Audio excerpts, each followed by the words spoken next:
Well, it is now time to take an in-depth look at what's making news this morning, and we're joined by research fellow at Deakin and rural podcaster Kirsten Dioprese. Kirsten, good morning.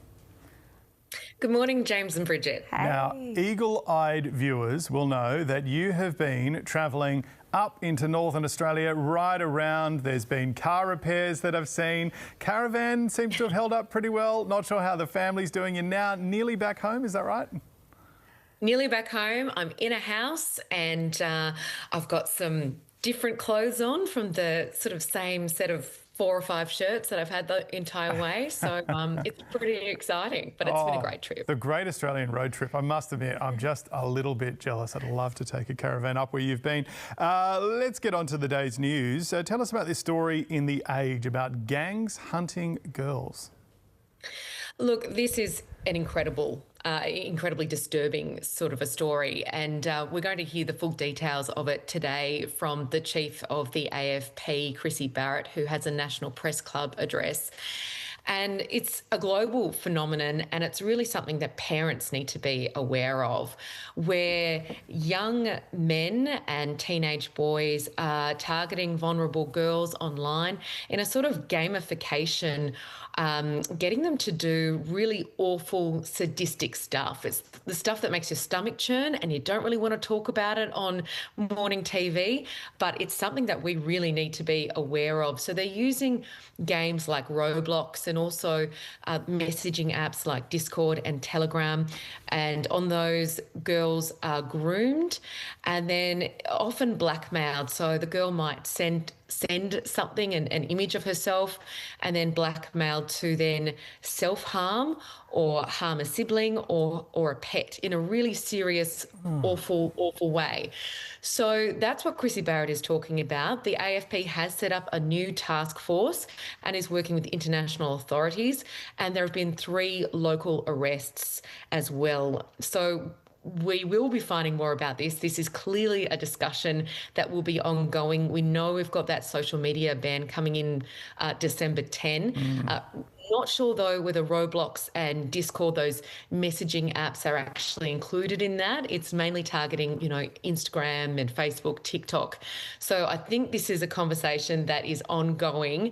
But again, just something that parents really need to be aware of. I'm glad the police are cracking down on it. I mean, I've got 2 young girls and I find this such a parenting debate because we always think of our kids being safe inside their homes, but increasingly I'm like, get out and about, stay off your devices, stay off online. I'd rather you were in the neighbourhood with people I know and trust. Yeah, well, it's an issue we've been covering on the show. Our national technology reporter has had a lot of reporting on Roblox and concerns about what's going on there without very much attention. So it will be really interesting to see whether the federal government has a look at some parameters around this. We should say if you or someone you know is experiencing distress, please contact Lifeline on 131114.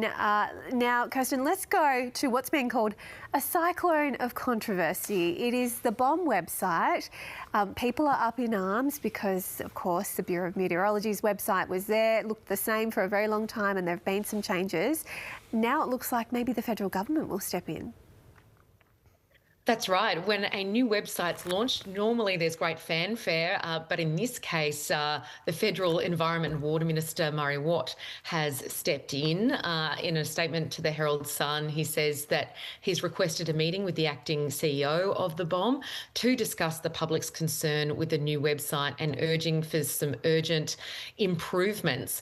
And that really comes after on the weekend there were these really big storms in Queensland and Victoria, and people not being able to access vital information, whether that was wind speeds or rainfall data. And we know in Brisbane it was a particular concern because they changed the colour scheme and orange was the worst in the new updated website, but in the old it used to be, heavy red and then black. So it made the storm look not as bad as it in fact was. So on one hand, yes, there is a bit of we need to get used to the new way of doing things. But on the other, the backlash has been so pronounced that the BOM is really urgently having to change the look of its new website. And look, this comes after 2022, where there was that awful rebrand or attempt to rebrand the BOM to just the Bureau, which failed. But this is even more important because we're talking about critical infrastructure for emergency, safety, and business. You know, farmers use it all the time. Oh, and people, our viewers were so cranky last week. Not so much about the rebrand, although there was a bit of that, just the timing of it, because it happened as wild weather was sweeping through Victoria and Queensland too.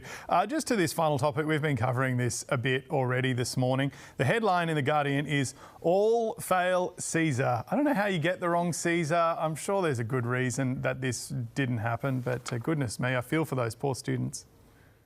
Yes, the wrong emperor or the wrong leader. So not Julius Caesar, but Augustus, who was Julius Caesar's heir and adopted son, for those ancient history buffs.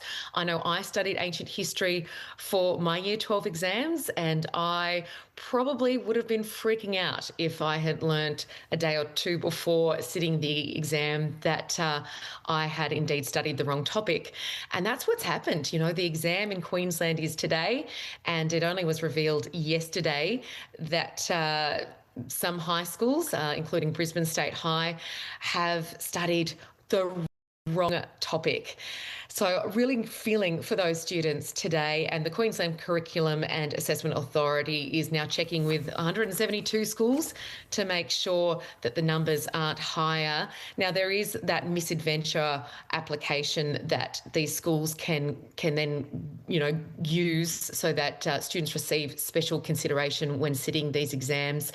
But gosh, I feel for them, and really thinking of all Year 12, you know, students today across the country with all of those exams underway. Yes, such a stressful time. Hopefully they can relax as much as possible. Kirsten Dioprese, all the best for the final leg of the Grand Tour of Australia, joining us this morning from beautiful Port Fairy. Back to the beautiful southwest Victoria, the best part of Australia, right?